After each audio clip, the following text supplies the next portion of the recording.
Hello everyone, in this video I'm going to show you how to delete your Indeed account. So first of all, open up Indeed.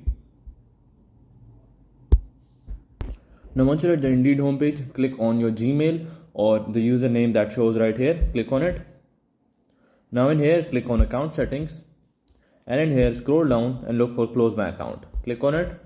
Now in here select a reason, I will go for let's say the second one, and after that click on close my account.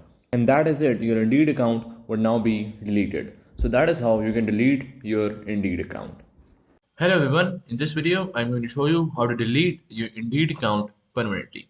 So first of all, open up Indeed. Now once you're at the Indeed homepage and you're logged in using your account, click on this profile button at the top right corner right here. Click on it. Now in here, click on settings. Now once you're in account settings, scroll down and look for close my account. Click on it. Now in here, select a reason. And after that, click on close my account. And your Indeed account will be deleted, but keep in mind that this action cannot be reversed. So that is how you can delete your Indeed account.